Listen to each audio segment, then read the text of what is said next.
उनको लोगों ने बता दिया कि आप तो प्रधानमंत्री बन सकते।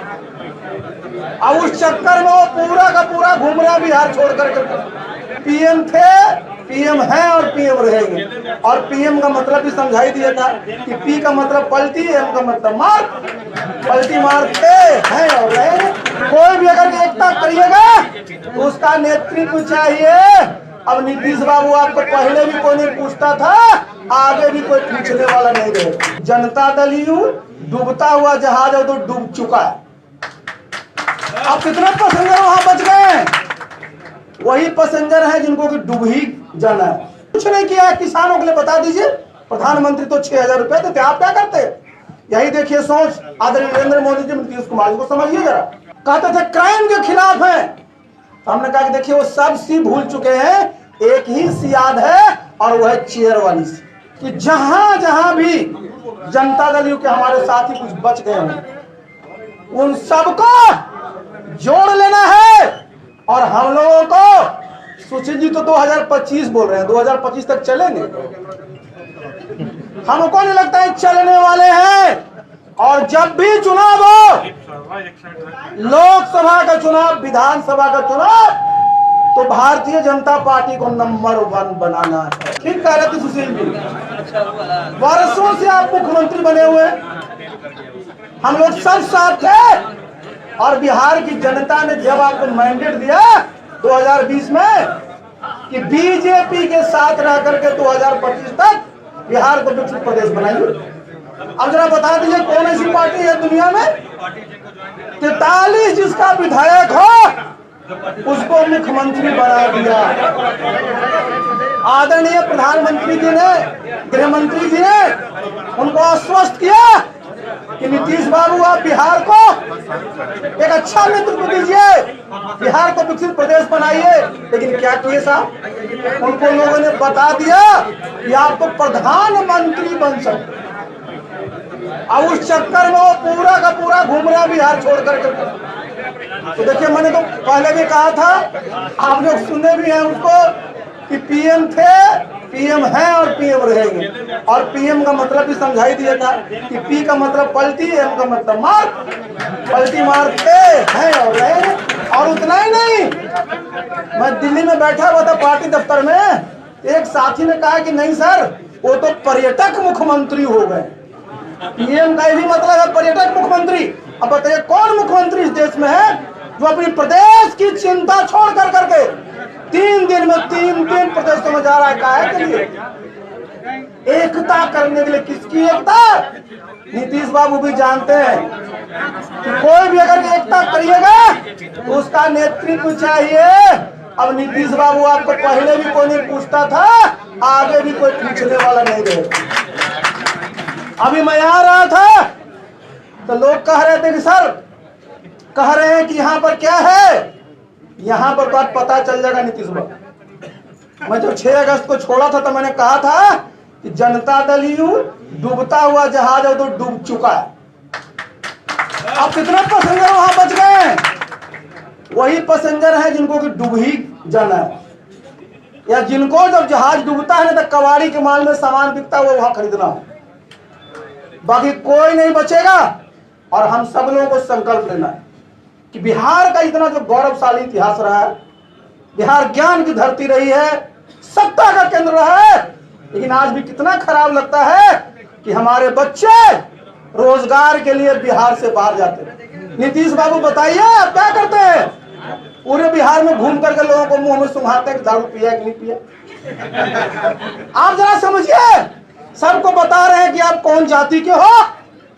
नीतीश बाबू आप ये बताइए कि 17 साल में निजी क्षेत्र में कितना निवेश है। जब तक निजी क्षेत्र को नहीं खोलिएगा, निजी निवेश नहीं आएगा, तब तक हमारे बच्चों को कहां रोजगार।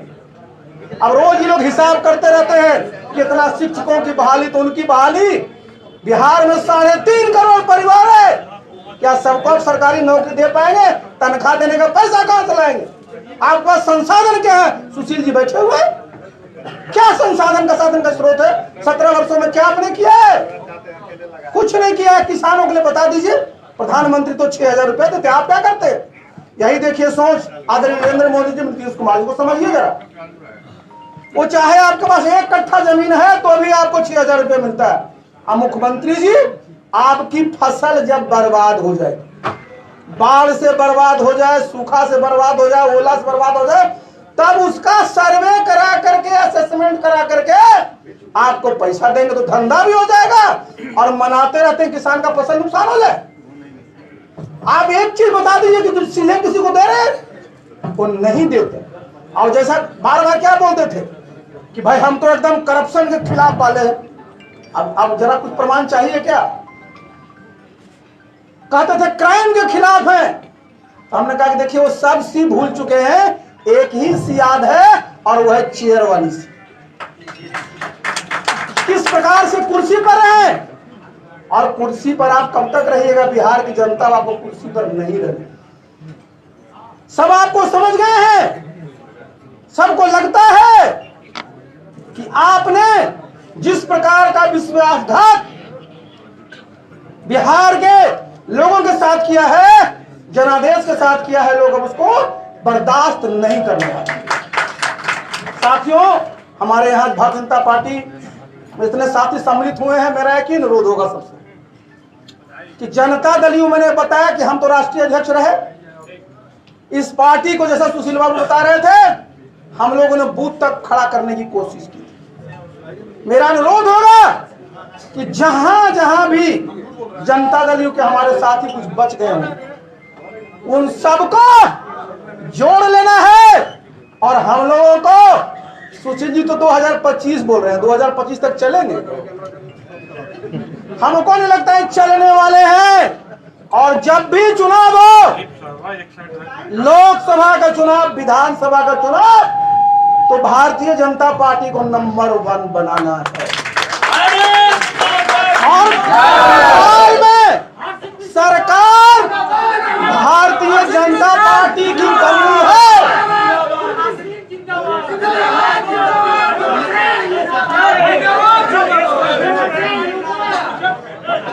एक बात समझिए, सबसे फैसला कहां होता है? दिमाग में, मन में। और बिहार की जनता ने यह तय कर लिया है कि बिहार में अब भारतीय जनता पार्टी की ही सरकार बनानी है। अब जब चुनाव हो, और अब देखिए केंद्र में अपनी सरकार रहेगी, राज्य में अपनी सरकार रहेगी, और तब बिहार हमारा तेजी से बढ़ेगा। नीतीश बाबू बात करते हैं भाई इस देश में प्रति व्यक्ति आय, बताइए नीतीश बाबू कितना है? 1,54,000 से ज्यादा है एवरेज देश में। अब बिहार में कितना है? बिहार में कितना है? 60,000 भी नहीं है साहब। और आप कहते हैं बिहार में उन्होंने बड़ा काम किया, कौन सा काम किया? तो अब ये बकवास नहीं चलने वाला है। बिहार की जनता जागृत हो गई है और जितने भारतीय जनता पार्टी के कार्यकर्ता है, अब वो समझ गए हैं कि उन्हीं की सरकार बननी है। तो मित्रों, सब लोगों को पूरी ताकत से इस पार्टी को बूथ पर मजबूत करना है। संगठन का मतलब है बूथ मजबूत करना, और जब बूथ मजबूत हो जाएगा तो हम लोग चुनाव जीत गए। और मुझे ये देख के बड़ी प्रसन्नता होती थी। मैं जब उस पार्टी में था तो मैं कोऑर्डिनेशन का जब काम करता था, तो भारतीय जनता पार्टी में तो सिर्फ बूथ ही नहीं, बल्कि वहां पर भी आपने जो वोटर लिस्ट है उसको पन्ना प्रमुख और लोग बता रखा।